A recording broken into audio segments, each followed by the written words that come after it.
For March 10th, 2020. Would you please call the roll? Fred Brown, Here. Barry Buchanan, Here. Tyler Bird, Here. Todd Donovan, Here. Ben Ellenboss, Here. Carol Frazee, Here. Kathy Kirschner. And Kathy is absent with notice, so she's excused. Please rise and join me in the flag salute. I pledge allegiance to the flag of the United States of America and to the republic for which it stands, one nation, under God, indivisible, with liberty and justice for all. Just a couple quick announcements. If your cell phone is, if you have it with you, please turn it off or on to vibrate. And if you be handing out any paperwork to council members, please give a copy to our staff for their records. At this time, I'd like to invite Executive Sadhu to give us an announcement. Good evening, Council. Today, we received lab confirmation that the outbreak of COVID-19 has arrived in Whatcom County. The positive lab result was for a woman in her 60s. She had been hospitalized and was discharged when her condition improved. The health department is now conducting the case investigation to determine the risk to other community members who may have been exposed to the illness. They will be in direct contact with the individual who had close contacts with the case. Based on the spread of COVID-19 within our state and region, including fatalities and rapid transmission within our vulnerable populations, we have an urgent and emerging need to take the most effective action possible to protect our community. Therefore, earlier today, I declared a public health emergency in Whatcom County. Declaring an emergency facilitates coordination with local and state partners. This declaration is a reflection of our continued commitment to ensure a comprehensive Whatcom County response. We must all come together to protect our community from this dynamic threat. Due to the increasing spread of COVID-19 in Washington state and the confirmation of a first positive case in Whatcom County, our health officer, Greg Stern, is now making new recommendations to the community. These recommendations are in alignment with the actions taken by King County, Snohomish County, and Skagit County, and signify a regional approach to limit the spread of disease in our area to the best of our ability. Our message to the public is simple: plan and prepare, but don't panic. By following the advice of experts, you can help protect your family, friends, co-workers, and our community at large. The health department is updating their website several times a day as the information is rapidly changing. Staying informed through reliable sources is one of the most important things we all can do to address this crisis. We know that you have been all concerned about our constituents, our community, during this rapidly evolving situation. The health department continues to monitor the situation around the clock in order to provide the best recommendations and a response in order to protect the health of our community members. So please check the website. If you have questions, reach out to the health department or Department of Health hotline, and reach out to your council members in your districts or other elected officials. We will direct you to the right people for the best services available. Thank Thank you very much. Thank you, Executive Sadoo. We have two sets of minutes. In fact, before we go to there, did you have an emergency ordinance that you wanted to get in front of us? Yes. Why don't we do that now? I did not know in quickly that what the formal way is, but I think what I was told that I can read this whole thing and then give it to the chair to vote on it. I don't know what is the other experience. Excuse me, is this the budget emergency ordinance? There's the emergency. Oh, no, I was proclamation. thinking of this emergency declaration. I'm thinking of the ordinance for the funding. Funding, yes. That's on the agenda. It's It is on- later It on. is on the agenda. Okay, I No. looked quickly and I didn't see it. I believe what the executive is saying is that we have to Do you guys do sign this? that or- and authorize it. He puts it in and then we confirm it. Yeah, we should hear about what this proclamation is. That's, Yeah, that's go what ahead and read it into the record. That's what I thought. Okay. Whatcom County Proclamation of Emergency. Whereas the Whatcom County Health Department and the Whatcom County Sheriff's Office Division of Emergency Management has reported to the Whatcom County Executive beginning January 21, 2020, that operations and planning for the expanding outbreak COVID-19 is occurring in Whatcom County. And whereas this incident is a threat to the life and public health and demands immediate action. And whereas persons and public health will be at risk of a massive breakout that requires further efforts to be taken to expand operations and planning action to reduce the threat of life and public health. And whereas this constitutes an emergency as defined by the Whatcom County Comprehensive Emergency Management Plan and necessitates the utilization of powers granted pursuant to Whatcom County Charter and RCW 38.52.070, parentheses 2. Therefore, be it proclaimed by the Whatcom County Executive that an emergency exists in Whatcom County. Therefore, Whatcom County departments are authorized to do the following. Number one, enter into contracts and incur obligations necessary to combat such emergency situations to protect the health and safety of persons. And number two, provide appropriate emergency assistance to the victims of such disaster. And number three, other actions as deemed appropriate by the health officer and the Director of Emergency Management or his designee. Each Whatcom County department is authorized to exercise the powers vested under this proclamation in the light of exigencies of an extreme emergency situation without regard to time-consuming procedures and formalities prescribed by law, except mandatory constitutional requirements. This proclamation shall remain in effect until the issuance of a termination proclamation by the Whatcom County Executive, dated this 10th day of March 2020 by Satpal Singh Sidhu, Whatcom County Executive, Bill Alfo, Sheriff of Whatcom County and Director of Emergency Management, and Deputy Prosecuting Attorney. Thank you. So even though there's no signatory block for council, would you like the council to do some sort of an affirmation or? I think it'll be great to pass this affirmation or a resolution that this emergency is supported by the council. Mr. Donovan? I move that we affirm the executive's proclamation. second. We have a motion and a second. Discussion? Seeing none, all those in favor say aye. Aye. Opposed? That passes 6-0 with Councilmember Kirschner excused. Thank you very much. Appreciate that. Executive Sadoo. Okay, now we'll take a look at minutes. We have two sets of minutes. Do I have a motion to approve? Second. Any discussion, corrections, additions, or deletions? Seeing none, all those in favor say aye. Aye. Opposed? That passes unanimously.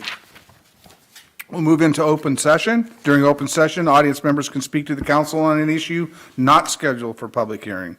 Each speaker should state his or her name for the record and optionally include the city of residence. Speakers will be given 3 minutes to address the council. Council staff will keep track of the time and inform speakers when they have 30 seconds left, and they will tell you when your time is up. So we will open the public open session now.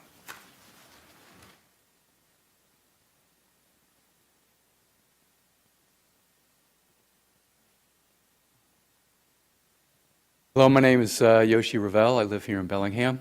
Thank you, members of the audience and staff, and members of the County Council and Mr. County Executive. First of all, I'd like to state I'm glad that we're addressing the COVID-19 problem before it gets really serious, and I appreciate that. I do have to ask the question, though, why are we not having the same sort of urgency when it comes to the climate crisis? The climate crisis is affecting us on a worldwide basis and is already killing people. Why do we not have the same urgency concerning the climate crisis? It's utterly shocking to me that we don't have that sort of urgency. And I'd like to bring up something in Ezekiel chapter 22, verse 12. Ezekiel says that interest and increase are an abomination. Interest and increase are an abomination. Now, what he's talking about is the interest on money. And increase, he's talking about profit. I don't think I've ever heard any person who believes in God talk about that. Interest and increase, that is profit, are an abomination, are bloodshed. He's talking about greed. We have a major problem with greed, not only in this county, in the United States, all around the world. If we want to look at a root cause of the climate crisis, it's greed. We have made an idol of money, and we're willing to destroy each other's lives and the environment to chase this idol. There are warnings all over the Bible and other religious texts that warn us about this. We are focused on the wrong goals. Environment is a gift to us from our Creator, and we treat it like a trash dump. It is disgusting. And I hope that we'll start acting on this with some sort of urgency instead of destroying the gift we have been given by our Creator. I thank you all for allowing me to speak this with you, and I wish you all health and well-being. Thank you.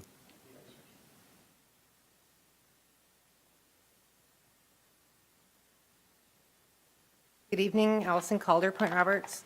First, I want to thank you for taking, the fact that the COVID-19 virus is, could be affecting people in many different ways. As a parent of a child who is permanently disabled from the H1N1 virus, it actually does have last-longing effects.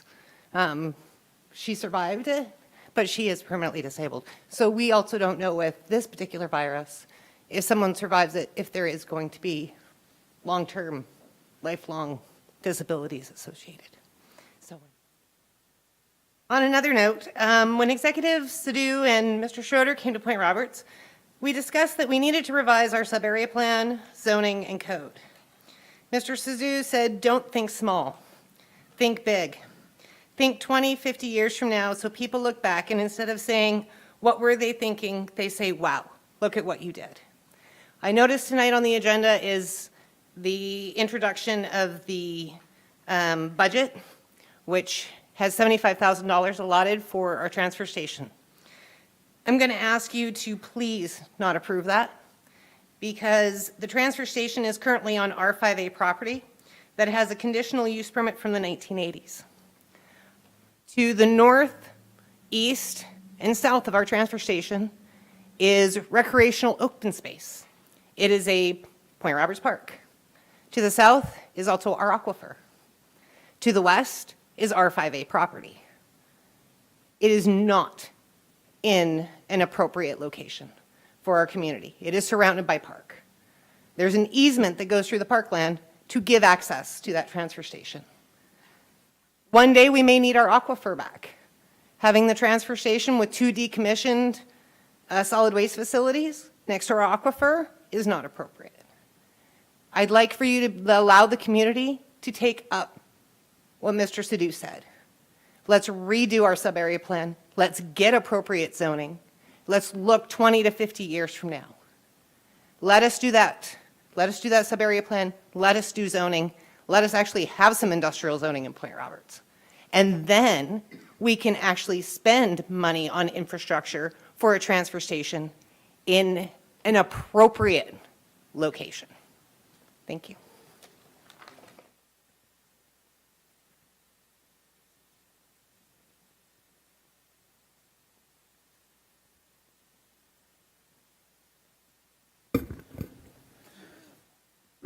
Good evening, members of council. John Lesso, resident of Point Roberts for 23 years. But I don't own any property in Point Roberts. Because if I did, that would run afoul of my statement to you and the county executive regarding the advisory vote by Whatcom County voters on the Canadian purchase of Point Roberts. That statement was made right here on February 25th in open session. Obviously, if I owned property in Point Roberts, I would stand to benefit if Point Roberts were part of Canada, but I don't. So why, just a few days later, did Pat Grubb, the editor and the publisher of the All Point Bulletin, print in a front-page article, John Lesso, who still owns property in Point Roberts? And why has Pat Grubb been pushing this false narrative on the All Point Bulletin online edition over the past month and a half? These posts are all part of the written record that I've been regularly submitting to council over the past few months. I'd also note that the Global News video of my interview on January 31st, which Pat Grubb posted online, was incomplete. It did not include live interviews conducted with residents of Point Roberts, made the same day as my Global News interview. Now, I've known Pat Grubb for 25 years. He lived just down the street. Why didn't he fact-check the article before he printed it? He's known about this proposal for over a year. I submit it's because Pat Grubb is lazy. And he likes to stir up these mini controversies to generate interest and sell ad space in his newspaper. Last week, I submitted a written demand that Pat publish a retraction in the print and online editions of the All Point Bulletin. So let's see if, in the interests of transparency and fair reporting, that Pat has the inclination to do so. A copy of that letter for each of you and a copy of the All Point Bulletin I just left with the clerk. 30 seconds, please.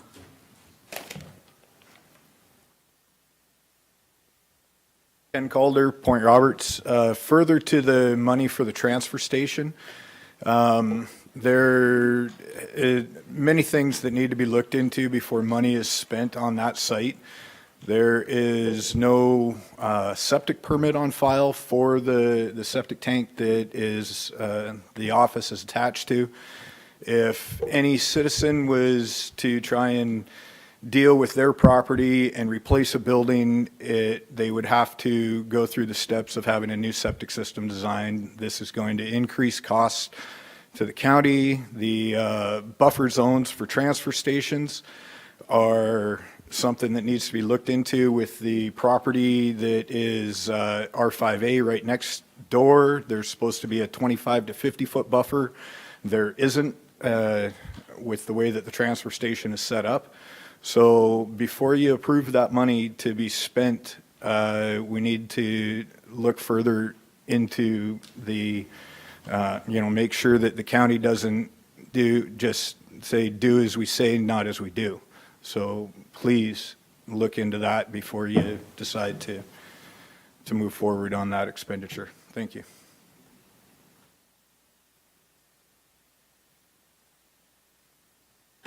Hello, my name is James Riley. I live in Bellingham for the last 32 years. I am really curious and concerned about this I can't pronounce the word, in 19. We'd like to know, is it airborne? Because I was here last night with the city council, and what they said, it sounds like this disease is airborne. And if we can get it, our livestock can get it, spread it that way as well. Just don't put your blinders on and just look at one species in this life. And two, in our records over the last 300 years, things like this has happened. When 17th century Columbus came to America, same thing with the flu. In 1907, it happened again. We need to look what they said.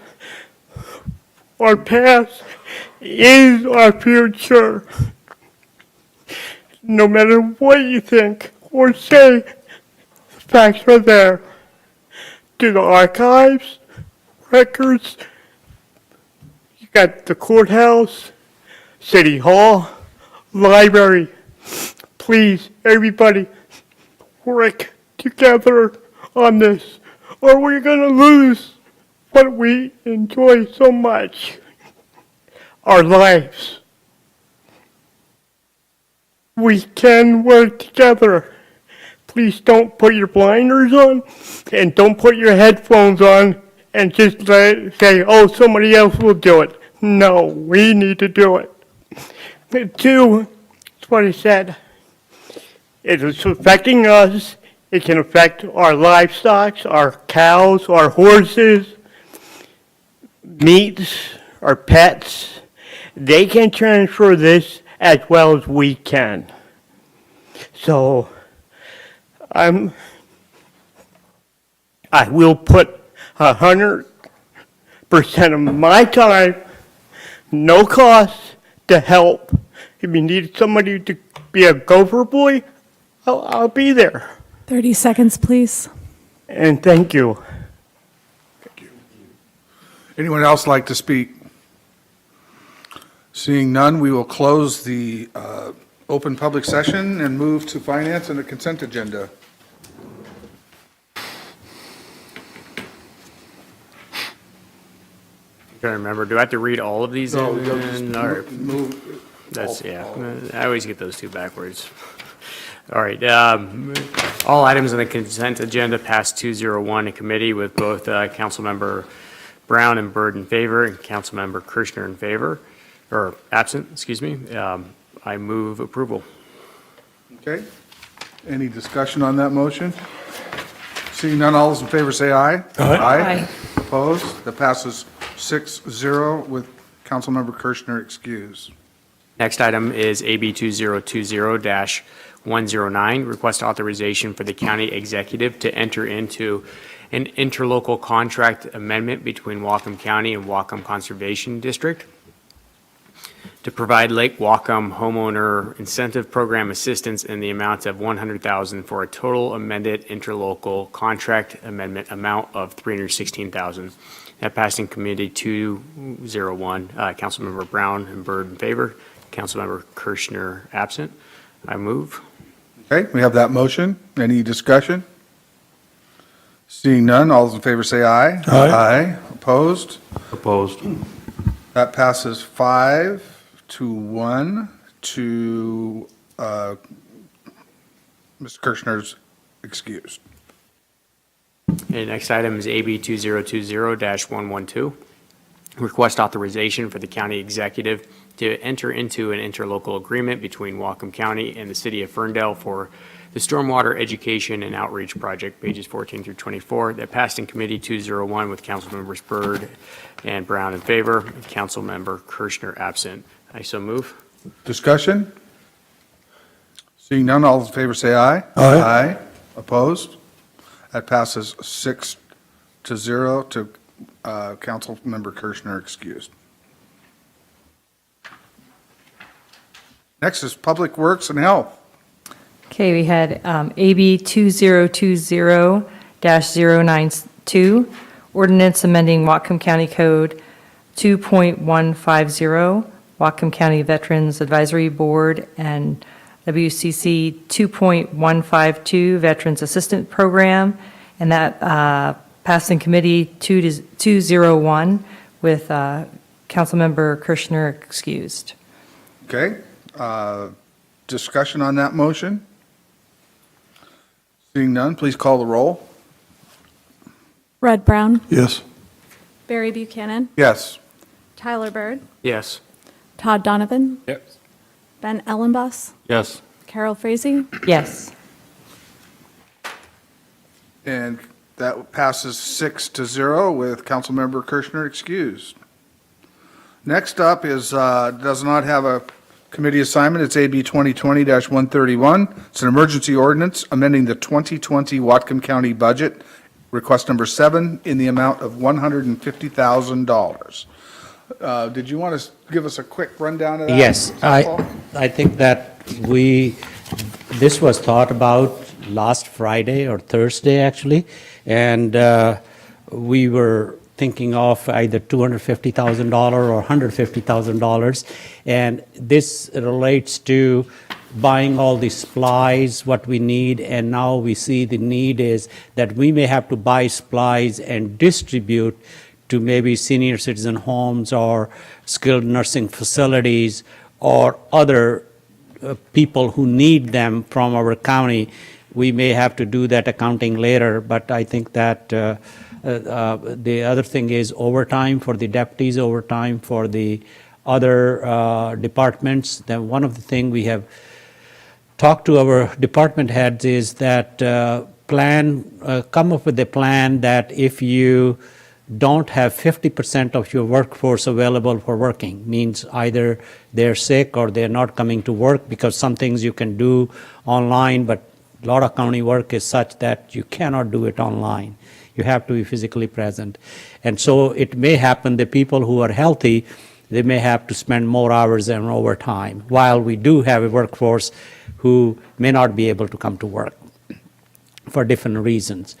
And in addition to that, there are some unknowns at this point of time, and we thought that we will make a request for $150,000 as a emergency budget and it will be only related to COVID-19 response items.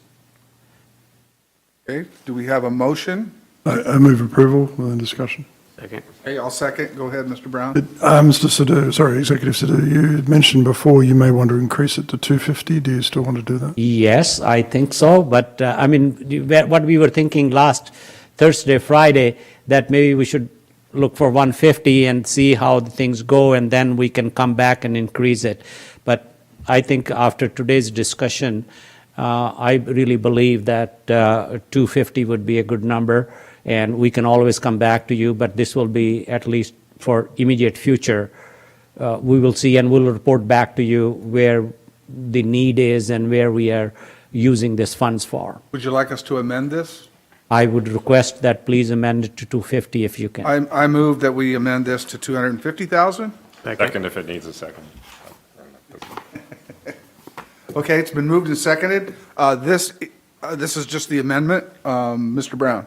Ms. Frakes, is this acceptable within procedure to, yeah, fine, no further discussion. Bird? I'm in favor of this, and I'd like to add, I have another clinics reached out and let me know that they only have about 2 weeks worth of PPE supplies, and they're wondering if we can come up with 1,000 units of face shields, N95 masks, gowns, gloves, and booties. Yeah. So that they could, if possible, so they can continue operations after 2 weeks, because they aren't able to find anything else either. So I'm supportive of that, because I'd like to see that. As of Monday, when we heard back from the state that don't expect anything till April 15 or first week or second week of April. We have already asked the purchasing to look at Granger or other people, whatever, wherever these supplies are available, Amazon Prime, whatever we can get. And so, of course, there are process and procedure, and now being the emergency, I think we will have better leeway after today that on the prices, as well as do we have a contract with them, what do we do? So we had to abide by all those things. And so we will look into that. We totally know that we need for our law enforcement and first responders, they're the first people who should get that, and the employees who are on duty. And at the same time, all the other facilities, medical facilities, seniors, citizen homes, or skilled nursing facilities. So we will prioritize that and work with that. Mr. Ellenboss? Just a couple quick questions. So if the whole 20-0265 tracking, so in the event, is the intent, so I'm assuming this will come from the general fund, in the event that we get it reimbursed for these budget items, then the intent is that that money will go back to the To general the general fund? fund, yes. Yeah. Do we that- need to address that, or are we just? Yeah. Well, no, I get it, but I'm just saying, so the money comes back and somebody decides it doesn't go in the general fund, does it need to be addressed now that in the event that we get paid back for these expenses, it will go back to the general fund? I think it's safe to say any county executive is going to put money back in the general fund if he can do it. That's the first place you'd want to put it. I'm just wondering if it doesn't get directed somewhere else for some other. the other way around. Well, Not in this case. I get that, I just, can't be too safe. Donovan?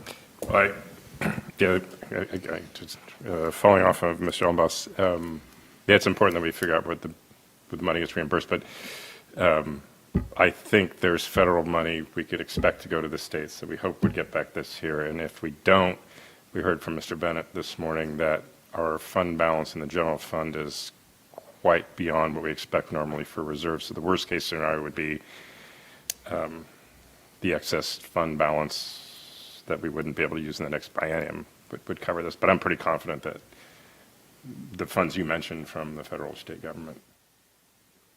Mr. Sadoo? I think one thing I want to bring it up that the state has approved up to $100 million in the current legislature, and the federal government, 8.3 billion. What I heard is from that, the first installment or first money coming to the state is 58.3 million. So there will be more because they needed to send some money right away because of the situation in Washington State. Now, most of these things, this is how they work. We have to go ahead and be on the limb and spend all the money. We can't, they're not going to send money to us in advance. We're going to have to, even if not $5 million, we have to spend our money, and then we have to submit all the documentation to get it back. So that's the one process. And yes, we can commit that we'll bring it back to the general fund, or wherever it goes, it'll always be under your scrutiny. Anything over $40,000, you get to have a say in that. Okay, go ahead. Just one more piece of detail, Tyler Schroeder, Deputy Executive. If we do get grant revenue coming in, we will have to actually come and get a budget supplemental to accept the grant revenue and show where those dollars will go. Process that automatically gets triggered. Any other discussion on the amendment? We're amending it to, from 150,000 to 250,000, that's correct? Any other discussion on that amendment? Seeing none, all those in favor say aye. Aye. Opposed? That passes 6-0 with Councilmember Kirschner excused.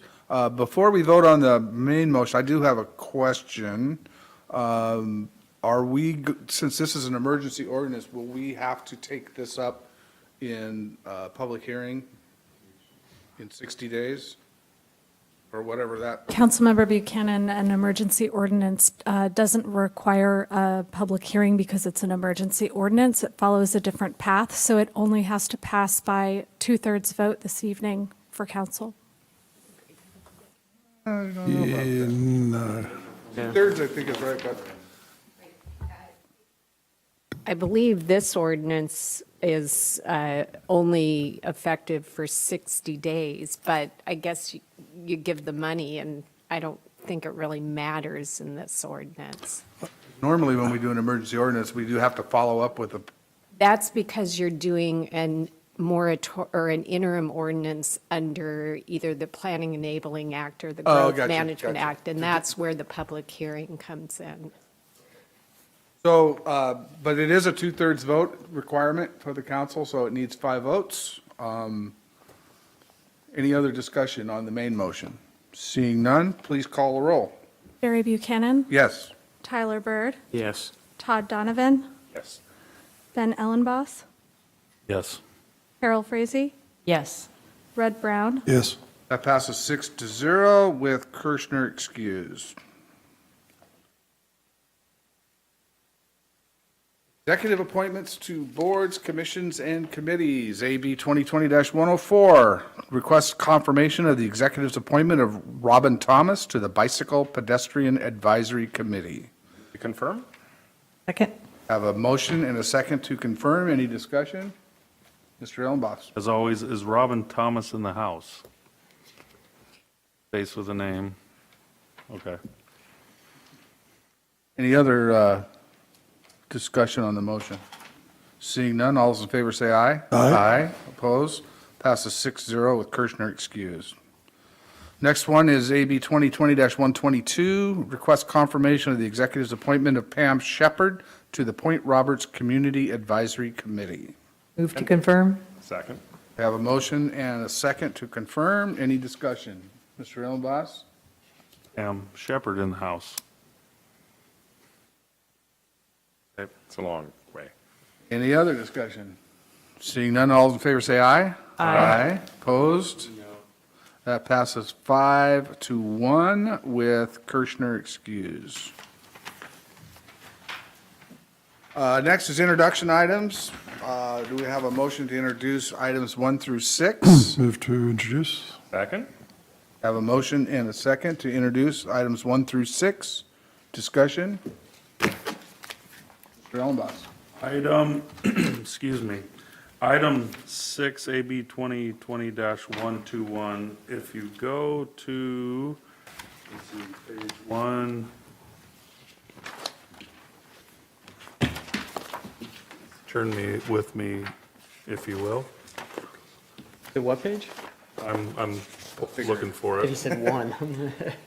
Sorry. 174, CDBG specialty grants, eligible applicants, cities and towns with less than 50,000 people and not participating as CDBG entitlement, urban county consortium, and counties with populations less than 200,000 or have not opted to become CDBG entitlement. Do we qualify for this? Don't we have more than 200,000 people? I guess, I'm not exactly clear on all of this, but when I read that, I scratched my head. It's the same thing with EDI money. We don't. Tyler Schroeder, Deputy Executive, Councilmember Ellenboss, if you could help me direct, is that the fact sheet? It's on page it's on page 174 of our thing, if you Yeah, can that's get there. the It's downside it's on of the using that back side of electronic thing the Of your Community Development Block Grant. Looks like it comes right from the It's the Washington Department of State Commerce, Department yeah. of Commerce. Yeah, okay. It's the commerce fact And sheet. of course, there is an asterisk at the top of the Economic Opportunity Grant, so I don't know. I just read it when I was reading my packet and Yeah. thought, do we It's qualify? a very thorough reading of the packet, Sorry. Councilmember. I'll try not to do that I compliment again. you. In the past, we've done CDBG grants just like this. I'm fairly confident either that threshold has changed and been increased, but with council's decision to this is to introduce, we will come back with that information Yeah, for I'd the just be next interested. council meeting. I mean, maybe because it wasn't that long ago that we passed the 200,000 mark, so Maybe we missed some, I don't This know. is, So we could just introduce this and put it into Yeah. the system next meeting and. But maybe somebody could look into that. I remember that last year when we were on the council, this thing came up when we were doing, I think, the Eastern Regional building there. They had a CDBG grant, and the threshold had changed, and this document may be dated. So, It'd just be because nice to know we for still sure. qualify, as far as I know, Whatcom County still qualifies as a rural county. Yes. Just like the EDI money. So, but we will do the research. Thank you. Okay, any other discussion on introduction of items 1 through 6? Seeing none, all those in favor say aye. Aye. Opposed? That passes 6-0 with Kirschner excused.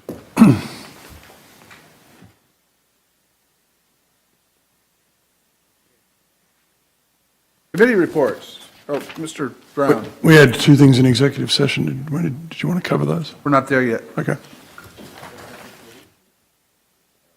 We got a 9 a.m. script, it's committee all report. laid out.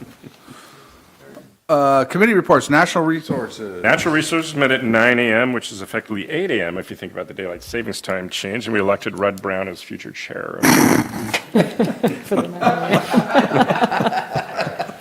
We had two items on the agenda. The first was an update from Public Works about the Lake Whatcom Management Plan, which we'll be hearing in a joint council meeting in March, a couple weeks from now with the city. They updated us on public comment. There were 8 individual comments, 3 organizational comments, and they are working on incorporating that into what we'll be seeing on the, I don't know the day, the 24th, the Wednesday that we're meeting a couple weeks from now with the city council.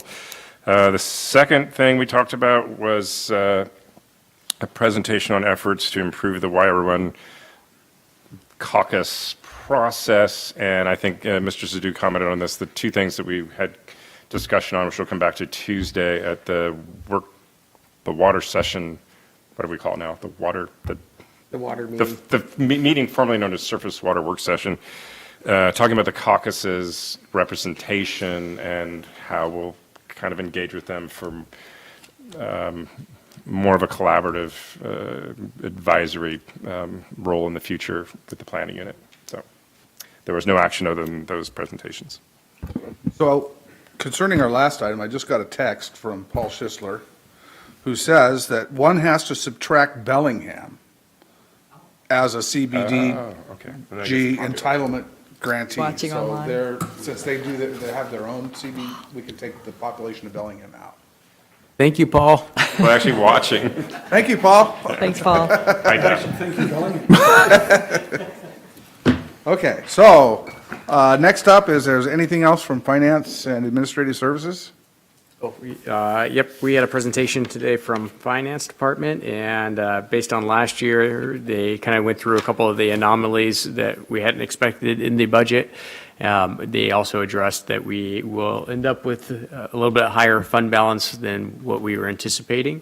In addition to that, they are looking at essentially what might this situation with the coronavirus impact future budgets as well. So as well as a presentation from the Boys and Girls Club. They are a fantastic group and they did a really good job. They are looking at taking over the facilities and helping the community out. So they, it's a great group of people. So that's it. Sorry. Okay. All right, Public Works and Health. Do you have any other reports? Yes, we had a presentation from Public Works Director John Hutchings. He was talking about their 3-year action plan with 4 areas they're looking at: communication, asset management, workforce development, and drainage. And also how they're going to replace leadership. So, yes, we've had one person resign, Joe Rutan, who's been great in the department, and looking to how we're going to replace him and keep going forward, because he was a great asset. Also, Mark Peterson from Sustainable Connections came and talked about our food recovery system that they have in place, and it's to keep food out of the garbage and out of the compost, but actually using the food. And it was a great model for how businesses can work together, how nonprofits, faith communities, and even Western Washington students are making an app that they can use. So it's a great partnership, and it's a great model you can use maybe for some other ideas in the future. Yes, so that was Public Works and Health. Thank you, Councilmember Frazee. Next up was the Special Health Board. We had AB 2020-116, which was an update on the novel coronavirus or COVID-19, most of which you heard Executive Sadhu talk about in his opening remarks tonight. Some of the other things we talked about is how can we as a health board, we're eager to help. And we are going to up our meeting schedule as a health board. We are meeting again this Thursday at noon. We're working out the details about how that meeting might look, but we really want to help. We want to be able to move things forward and get legislative matters passed that we come across. So anyway, that was that. The other was the Criminal Justice and Public Safety Committee meeting. We had just a brief update on what's going on with our needs assessment contractor, HOK. They visited last week. There's some meetings scheduled next week on the 16th and 17th for that work. And again, we'll see how the meeting format rolls out as we go through this COVID-19 issue. Next up was Committee of the Whole and Executive Session. First one is AB 2020-123, discussion of pending litigation with Civil Deputy Prosecutor George Roche on Mayor versus Elfo et al. And I think Mr. Brown has a motion. Yes, Mr. Chair. The County Council met in the executive session concerning the lawsuit Mayor v. Whatcom County et al. Pursuant to Whatcom County Code 2.56, the council hereby finds the following. A, the employees, Sheriff Bill Elfo and Wendy Jones, were acting in a manner in which the county had an interest. B, the employees were acting in the discharge of a duty imposed or authorized by law. And C, the employees acted in good faith. The officers, officials, agents, or employees will be defended, indemnified pursuant and consistent with provisions in Whatcom County Code, Chapter 2.56, and I make the proceeding as a motion. Okay, we have a motion and a second. Discussion? Seeing none, all those in favor say aye. Aye. Opposed? That passes 6-0 with Kirschner excused. The next one is AB 2020-125, discussion of pending litigation with Civil Deputy Prosecutor George Roche, and that's on the Bredberg versus Middow et al. Case. Mr. Ellenboss? I would like to move that the county council met in executive session concerning lawsuit Bredberg v. Midday et al. Pursuant to Whatcom County Code 2.56, the council hereby finds the following. The employees, Ryan Erickson, Aaron Page, Matthew Mahaffey, were acting in a manner in which the county had an interest. The employees were acting in the discharge of a duty imposed or authorized by law, and the employees acted in good faith. The officers, officials, agents, or employees will be defended and indemnified pursuant to and consistent with the provisions in Whatcom County Code, Chapter 2.56. I'll second that. Okay, there's a motion and a second. Any discussion? Seeing none, all those in favor say aye. Aye. Opposed? Passes unanimously. Other items of business. I made a motion in the health meeting, and I had a second, but I don't know that we voted on it, actually, in recollection. Which one? Based on your friendly recommendation or amendment, it was to. Oh, that was me, yeah. Yes. We should announce that, too. Moving it approved. Yeah, we voted on Did we? We did vote on it, yeah. So going back to special, thank you, Councilmember Byrd, for reminding me of that. Back to the special health board meeting, we did have a motion to recommend to the executive to consider going into unified command. And that passed unanimously, so. Okay, getting back to other items. Ken? So it's always been explained to me that the health board and the council are different. And correct me if I'm wrong, but I'm not sure that we ever appointed a chair of the health board. And because we have been, health board is very prominent in our minds, and I hear people responding to, referring to our council chair as the chair of the health board.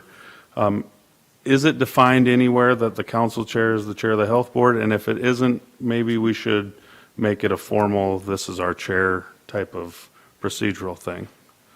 I don't think you need to do that because I unfortunately don't have all my ordinances with me. Should we just do it to And cover my- ourselves? The way the code reads, it says that the health board is the county council in its form and function. Okay.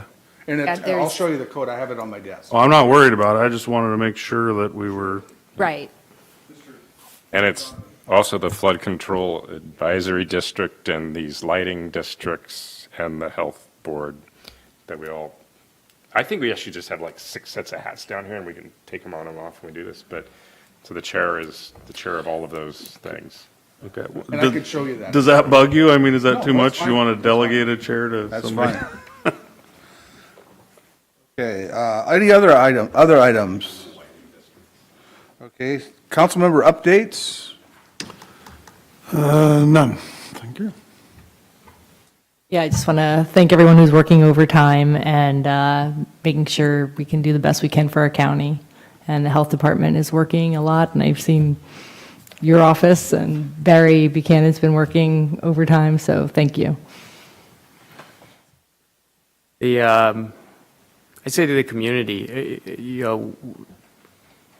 it's crazy right now. A lot of us are doing things that we haven't experienced in our life in the past, and we don't know necessarily how things are going to evolve over the next couple of days or a couple of weeks. And so I'd ask that everyone just, do your best to help out and to be a good neighbor right now and to look out for the other people around you and what they need and maybe how you can be able to assist them with that or with the things that we're asking of you when it relates to whether or not you should attend an event. Is it something that you really need to go to? Is it absolutely important? Or is it something that maybe you can pass on and just out of the safety and the help for the community? Across the board right now, the more you can do, the better off we'll all be. And so we need you more than ever. And I'm looking forward to working together as a community. I'd like to echo those comments. A lot of people have contacted me and said, Ben, are we freaking out here? And it's, I think that everyone can acknowledge that as long as we don't overrun our infrastructure, we're all going to be okay. And everything we're talking about is only put in place to help slow it down so we don't overrun our infrastructure. Because it's been proven that if we do overrun our infrastructure, then we will have a big deal. So help us by being prepared. Maybe don't be over-prepared because your being over-prepared may make it so your neighbor isn't prepared, and that doesn't help the community either. So an appropriate amount of toilet paper, make sure your neighbor can have some too. Wash your hands. These are all common sense things. If we all do them and we're all good neighbors, like Councilmember Byrd mentioned, we're all going to be just fine. And our stocks will all come back. And hopefully everyone will, in August, hopefully we're all going, wow, we did a good job. I want to echo that, give a shout out and thanks to all of our professionals in the health department and our emergency response people and the executive and for working diligently on keeping us safe with this. And thanks to my council colleagues who will make sure and be diligent that we're keeping tabs and working on this.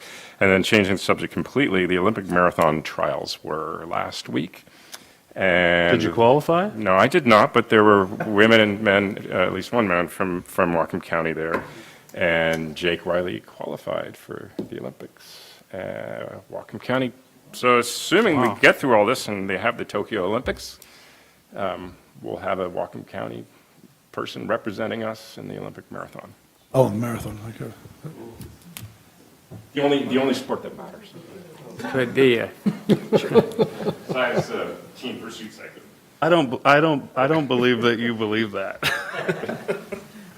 yeah, there was two other things that popped up in relation to this that I wanted to mention, and that was the state has mentioned that if you're 60 or older, you really should do your best to stay home when possible. And if you haven't heard that, take a look at the State Health Department's website and other information, and do what you can there.